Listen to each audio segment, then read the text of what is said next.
की चर्चा करते हैं अपने।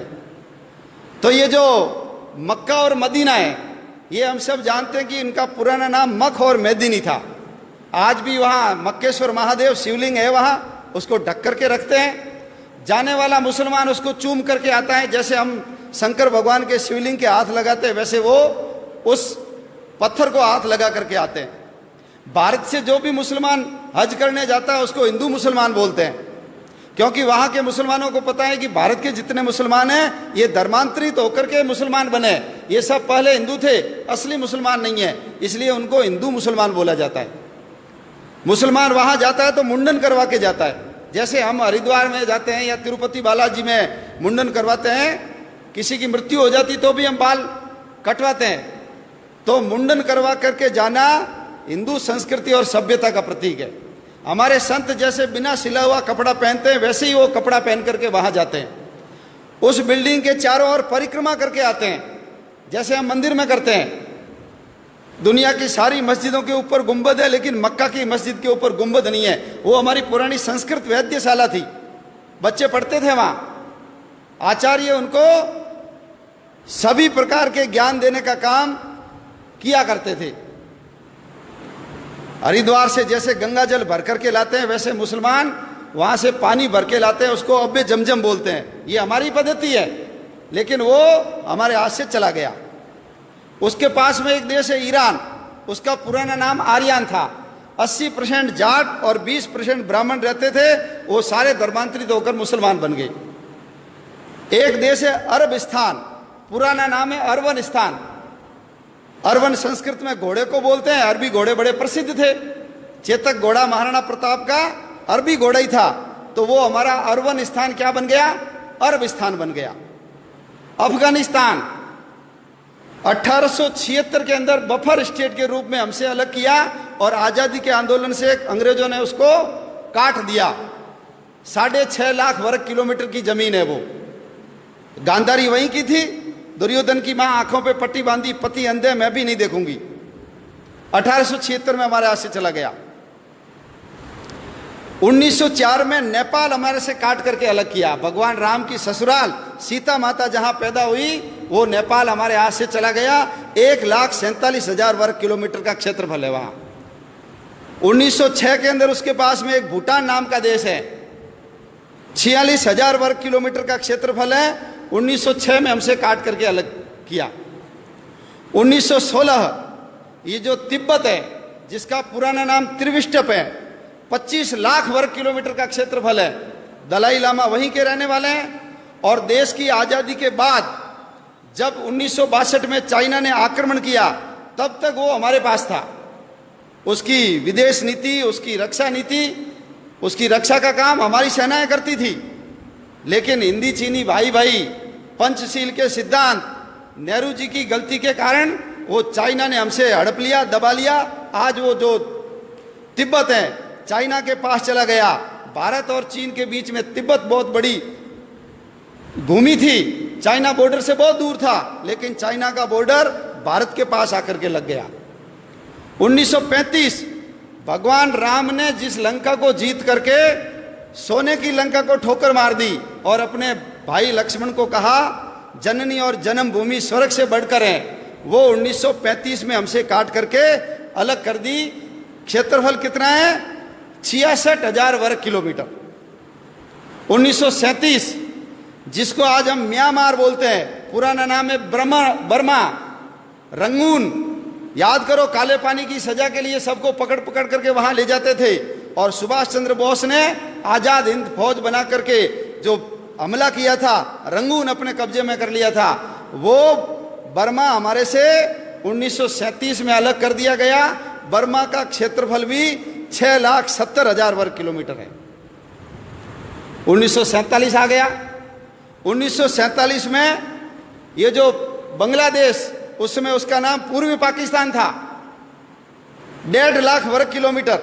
और ये जो पश्चिमी पाकिस्तान 8 लाख वर्ग किलोमीटर, 9.5 लाख वर्ग किलोमीटर की जमीन 1947 में हमसे काट करके अलग कर दी गई।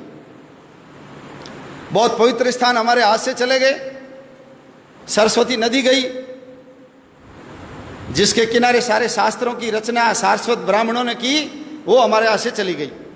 झेलम नदी चली गई, जिसके किनारे पर पौरस ने सिकंदर के दांत खट्टे किए थे, वो झेलम नदी गई।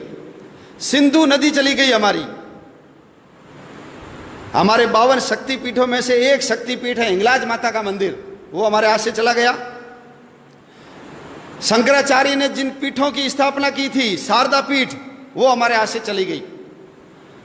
जहां यक्ष और युधिष्ठिर के संवाद हुए थे, वो कटास राज, वो भी हमारे हाथ से चला गया। नानक देव जी जहां जन्मे, नानक देव जी जिसने बाबर को जाबर कहा और बाबर को बोला ये पाप की बारात है, इतने अत्याचार किए थे बाबर ने, मस्जिद को घुमा दिया, ऐसे नानक देव जी का ननकाना साहब हमारे हाथ से चला गया। पंजा साहब, जहां वली कंधारी ने उनके ऊपर बहुत बड़ी चट्टान लुढ़काई थी, हाथ लगा करके रोका, आज भी उसके ऊपर पंजे का निशान है, हमारे हाथ से चला गया। हमारा शालीवाहन कोट, जिसको आज हम सियालकोट बोलते हैं, वीर हकीकत राय को जहां फांसी पे लटकाया, हमारे हाथ से चला गया वो। तक्षशिला का विश्वविद्यालय, चाणक्य जैसे शिक्षक और चंद्रगुप्त जैसे शिष्य जहां पढ़ते थे, वो हमारे हाथ से चला गया। हड़प्पा और मोहनजोदड़ो, सबसे पुरानी सभ्यता के अवशेष जहां पर है, वो हमारे हाथ से चला गया। हरि सिंह नलवा, बच्चे रोते थे तो मां कहती थी चुप हो जा नहीं तो हरिया आ जाएगा। हरि सिंह नलवा ने पठानों को पीट पीट करके ये सलवार पहना दी, मुसलमानों को महिलाओं की ड्रेस पहनने के लिए मजबूर कर दिया। ऐसे हरि सिंह नलवा का जन्म स्थान हमारे हाथ से चला गया। महाराजा रणजीत सिंह की समाधि लाहौर में, लाहौर वही लाहौर है जहां जिसको भगवान श्री राम के बेटे लव ने बसाया। पुराना नाम लवपुर था, अभी उसका नाम लाहौर हो गया।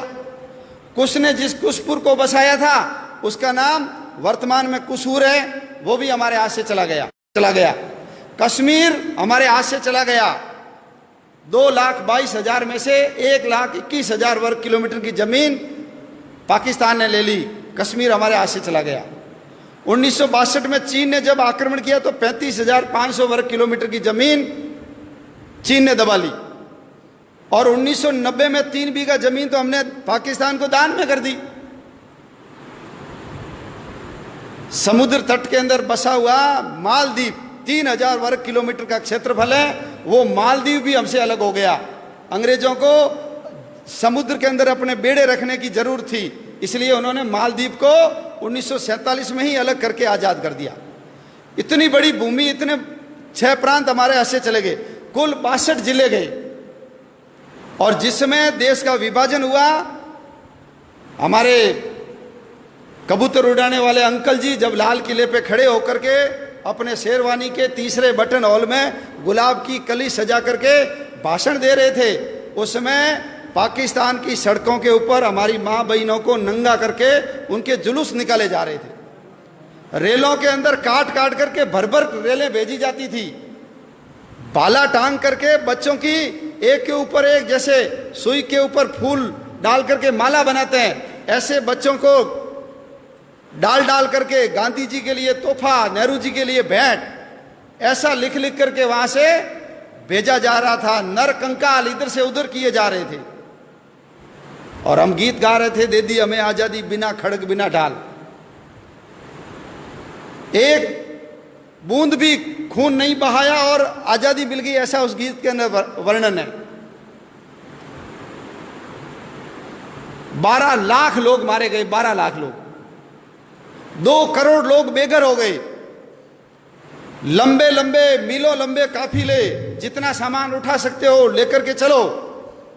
कल्पना कर सकते हैं यदि कल हमको कह दे यहां से छोड़ के सब चले जाओ, इतना आलीशान मकान, इतनी बड़ी दुकान, फैक्ट्री, क्या बीतती है मन के ऊपर। लेकिन यह इतिहास हमको नहीं पढ़ाया जाता, और नहीं पढ़ाने के कारण आने वाले समय में हम देश की रक्षा कर पाएंगे कि नहीं कर पाएंगे, प्रश्न चिन्ह खड़ा होता है।